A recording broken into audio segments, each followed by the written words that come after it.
첫 시간 주님께 안녕하세요. 대강교회 오훈 목사입니다. 11월 8일 화요일입니다. 하나님 우리 주신 말씀은 디모데전서 5장 1절에서 16절입니다. 늙은이를 꾸짖지 말고 권하되 아버지에게 하듯하며 젊은이에게는 형제에게 하듯하고 늙은 여자에게는 어머니에게 하듯하며 젊은 여자에게는 온전히 깨끗함으로 자매에게 하듯하라. 참 과부인 과부를 존대하라. 만일 어떤 과부에게 자녀나 손자들이 있거든 그들로 먼저 자기 집에서 효를 행하여 부모에게 보답하기를 배우게 하라. 이것이 하나님 앞에 받으실 만한 것이니라.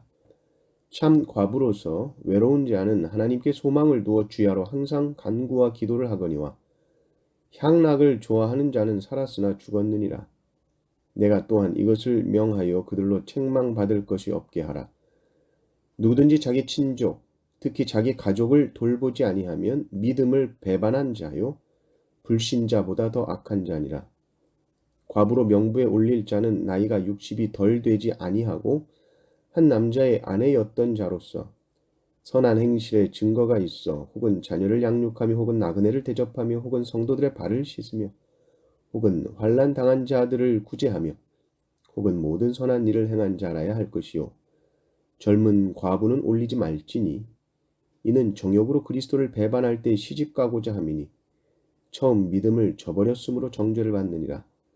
또 그들은 게으름을 익혀 집집으로 돌아다니고 게으를 뿐 아니라 쓸데없는 말을 하며 일을 만들며 마땅히 아니할 말을 하나니 그러므로 젊은이는 시집가서 아이를 낳고 집을 다스리고 대적에게 비방할 기회를 조금도 주지 말기를 원하노라.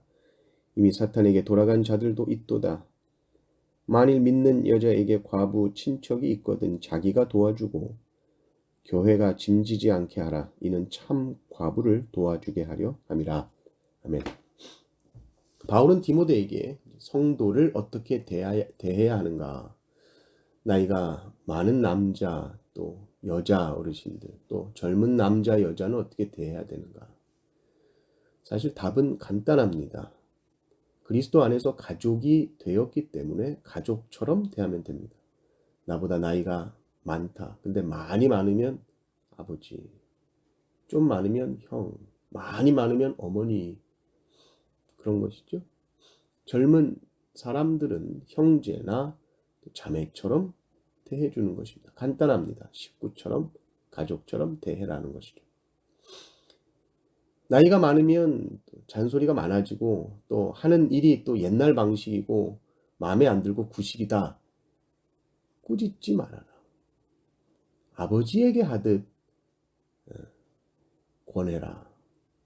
아버지, 이런 것은 이런 게 좋지 않겠어요? 라고 아버지에게 공손히 말하듯 권하는 것이다. 그게 이제 1절, 2절 말씀이고요. 3절부터 보면 이제 홀로 되신 이 과부에 대한 이야기가 나옵니다. 초대교회는 이 홀로 되신 분들 관리를 잘 한 것 같습니다. 홀로 되셔서 나이가 많은 분들을 따로 어떤 모임을 만들었던 것 같습니다. 무슨 안나회, 그렇게 이름을 만들든지 해서 교회에서 도움을 드렸던 것 같아요. 근데 이들은 재혼하지 않기로 하고 이 모임에 들어왔을 것이다 라고 얘기를 합니다. 그래서 11절을 보면 젊은 과부는 올리지 말지니 이렇게 나오죠. 그 모임의 이름을 올리지 말아라 이렇게 되어 있는 겁니다. 자, 4절부터 이 과부에 대한 이야기가 나오는데 과부에게 자녀들이 있다면 이들이 먼저 자녀로서 부모를 돌보는 것이 우선이다. 과부다 그러면 다 교회에서 그냥 돕는 게 아니라 그게 자녀들이 있다면 자녀로서 부모를 돌보는 것이 우선이고 그게 하나님 기뻐하신 일이다. 그것이 8절에 이렇게 나와 있습니다. 누구든지 자기 친족, 특히 자기 가족을 돌보지 아니하면 믿음을 배반하는 자요 불신자보다 더 악한 자니라. 이렇게까지 말씀하시죠. 아주 강하게 말씀하십니다. 예수 믿는다고 하면서 자기 가족을 돌보지 않는 사람은 믿음을 배반했다라고 말하고 심지어 불신자보다 더 악하다라고 질책을 하고 있습니다.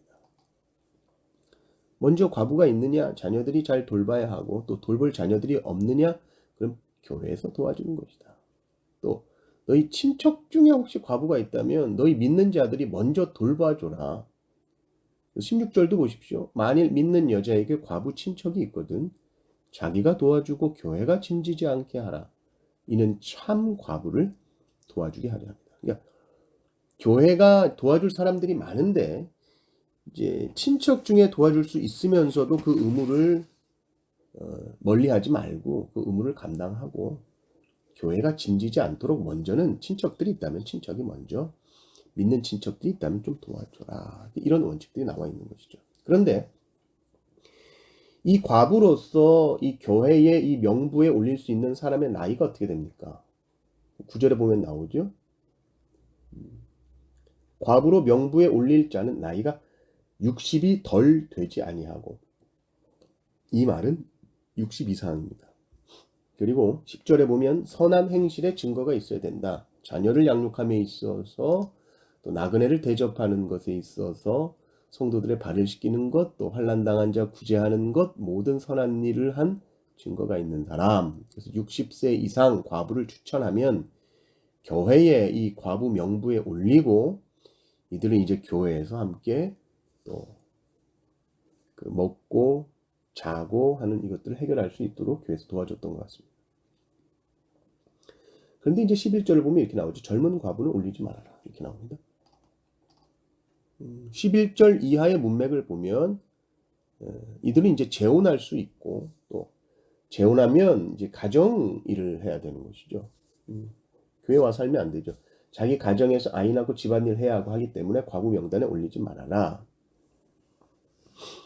왜냐하면 이제 60세 이상 과부들은 아마도 이 재혼할 것을 포기하는 각서 이런 것을 썼을 것으로 보거든요. 그래서 이제는 주님만이 신랑이다. 예수님만이 신랑이다. 그리고 주님 만날 때까지 교회에서 이렇게 살 수 있도록 과부 명단에 올려서 교회에서 그들을 돌봤단 말이죠. 그런데 젊은 과부들은 아직 갈 길이 먼데 언제라도 재혼할 수 있으니까 그들은 60세 이하는 과부 명단에 올리지 말아라.